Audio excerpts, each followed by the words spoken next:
What's up, guys? This is Webby back again for your Monday Night Raw review for February 12th, 2018.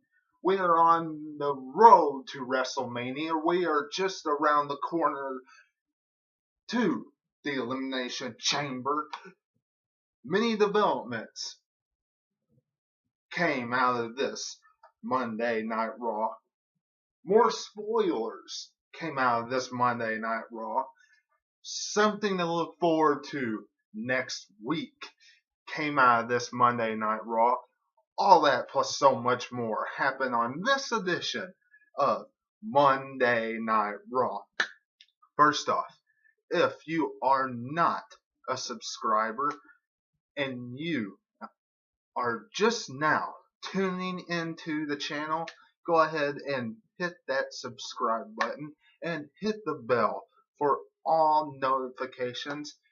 Follow me on Facebook at 2007 Webby. If you are a subscriber, thank you very much.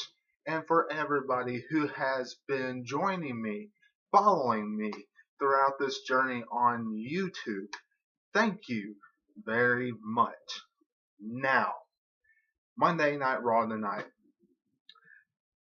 More spoilers of who's entering the Elimination Chamber at a particular time. Now, some might like this because it's new, it's fresh, for the people, the fans. I'm old school. I wasn't too thrilled about finding out about who's entering sixth, even though it was something different. And quite frankly, even though it gave a certain twist to the Miz versus John Cena matchup in the opening contest tonight on Monday Night Raw, it really is just spoiling and taking away some of the essence of what the Elimination Chamber is. Really, if you think about it, wrestling fans. I mean, the Elimination Chamber, isn't it something that we would guess going into it? Who's going to come out win? Who's going to be that last one to come through the curtain, to come out? Those last two individuals to start the match. That was one of the more entertaining, intriguing aspects of the chamber, besides all the barbaricness that the match pertains to. I always found that. And by them adding this stipulation tonight, it really takes away some of that intrigue to the chamber. That's just my thoughts. You let me know what you're thinking in the comments below. But, you know, The Miz loses tonight in this matchup. And quite frankly, I really thought John Cena was going to lose. You know, John Cena came out and said that he had a long, ongoing path through the Elimination Chamber to get to WrestleMania. And I really thought it would make the most sense if he would have to go from number one all the way through everybody to get to Brock Lesnar. Now, since The Miz lost to John Cena, can you imagine if John Cena was number two? I mean, really, 1 and 2 are the same thing in the Elimination Chamber. So maybe it ends up being like that. We'll have to wait and see. Whatever the case, The Miz comes out and says it's the year of The Miz after John Cena spills out everything that he usually does about his trip to WrestleMania. and about how if he doesn't win a chamber, then he doesn't have a trip to WrestleMania. Miz says 2018 is his year, and he will go to WrestleMania this year to beat Brock Lesnar, which ultimately sets up this match on Monday Night Raw. The Revival versus the Club. This contest, not that bad of a contest, really, for, you know, what it is, honestly.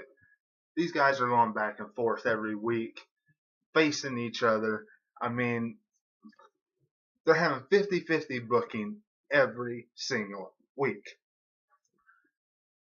Honestly, I'm ready for Elimination Chamber to be over, so this rivalry can be over, and hopefully we have The Miz and Finn Balor pick up their rivalry, and once their rivalry starts, the Miztourage and the Club can join together with a rivalry.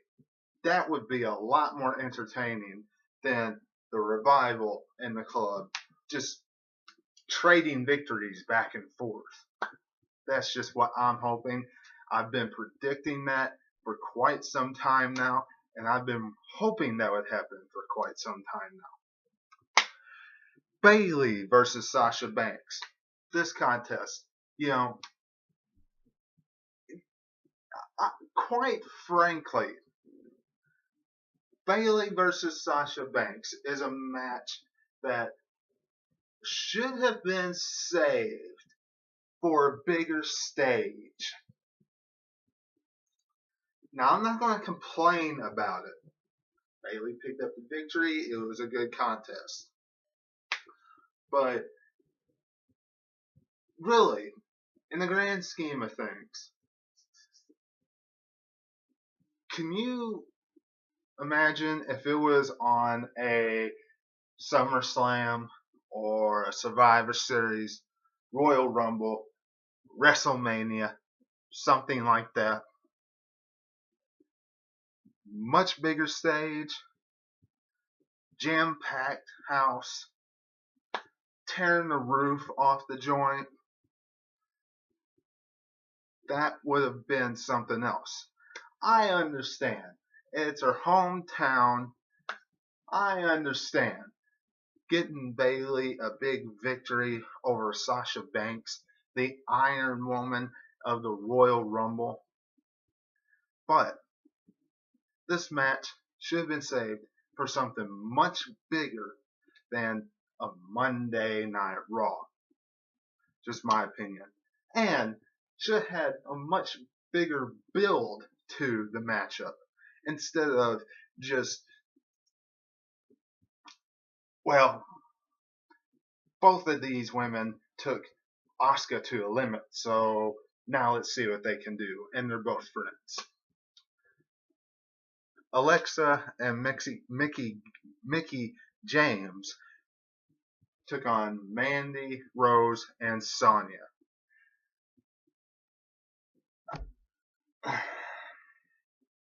Alexa and Mickie James lost.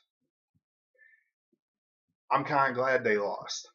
Now, honestly, I would have rather seen Alexa and Mickie James win, but you know how many steps back, really, Mandy and Sonya have taken ever since Paige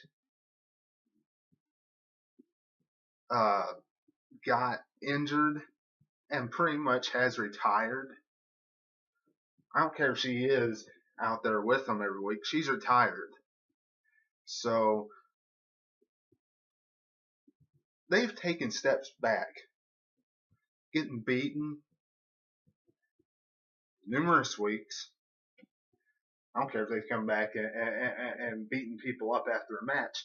They still have taken pinfalls. So getting this victory, I think, makes them look a lot better. Alexa, Mickie James. So, whatever. This friendship Alexa's trying to build is only because she's defending the championship inside the Elimination Chamber. The musical stylings of Elias and Braun Strowman. We all knew how this was going to end. You know, part of me wants to hear an entire song of Elias without any of it being interrupted. That would be great to hear. Braun Strowman coming out doing his usual thing. Elias is being a punching bag for him right now, week in and week out. Kind of getting tired of seeing it. Wish Braun Strowman would do it to somebody else. But,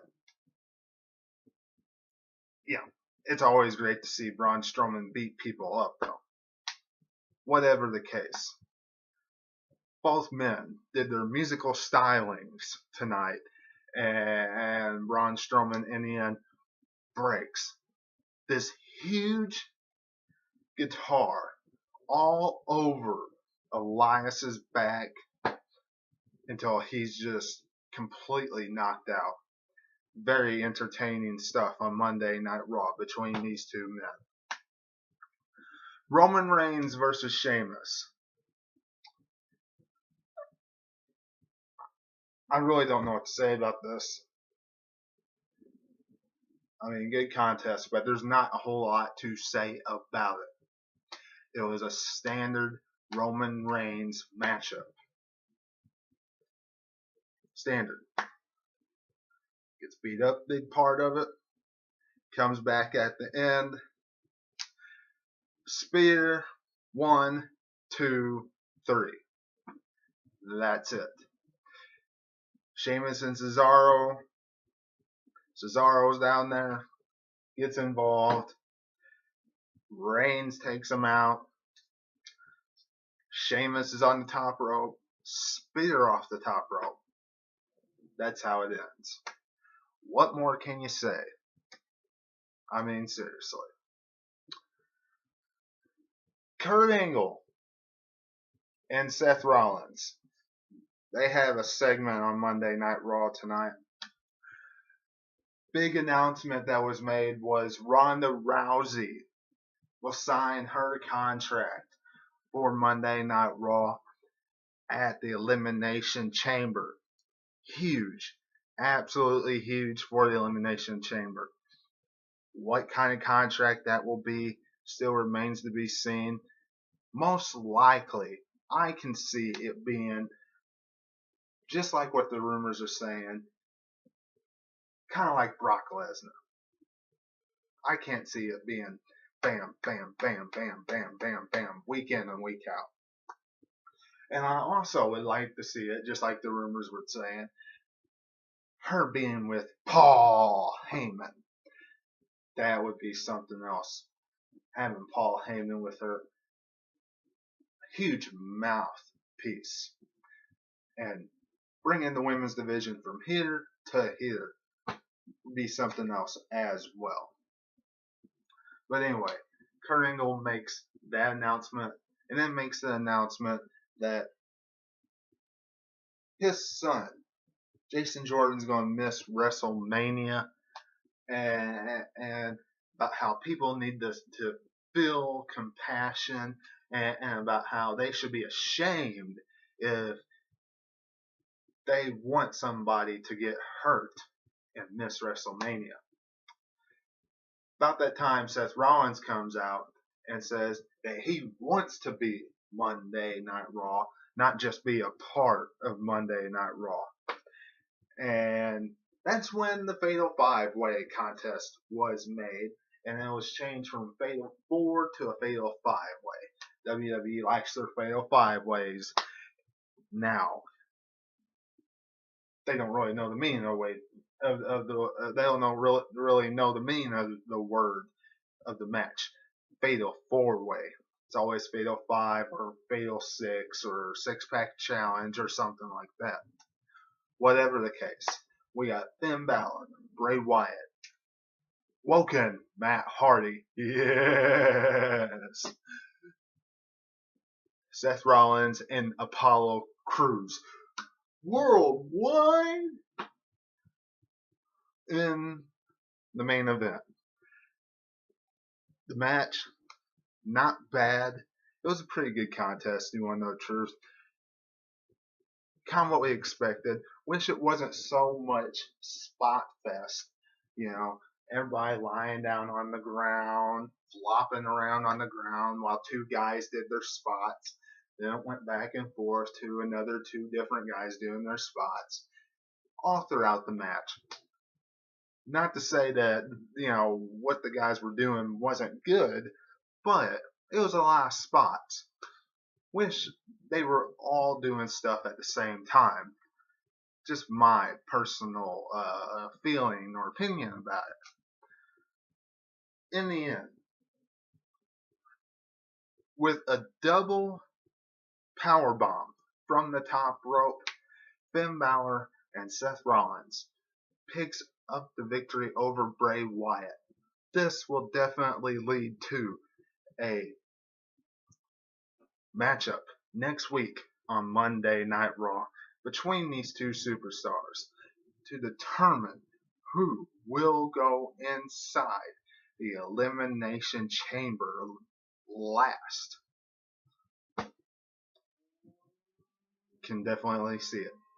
They finally gave us a hook on who will go in to the chamber to tune in to Raw next week. WWE gave us that hook. Now, it's still pretty obvious.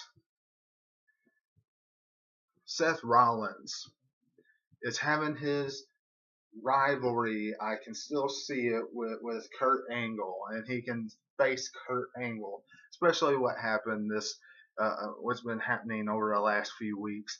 Can see him facing Kurt Angle at WrestleMania. It's the only logical thing that can happen for Seth Rollins. Finn Balor, let's be honest, what else would he do at Elimination Chamber? Nothing. And you're not going to tell me that you're going to make him last so long at the Royal Rumble and then not stick him in the Elimination Chamber. I understand he's going to lose the Elimination Chamber, but perfect setup for him and The Miz. Especially since The Miz is in the match already. Perfect setup. So, WWE, go with that. Let me know what you're thinking in the comments below. This has been your Monday Night Raw review. Until I see you again tomorrow night for your SmackDown Live review, this is Webby, and I will catch you on the other side. Talk to you later.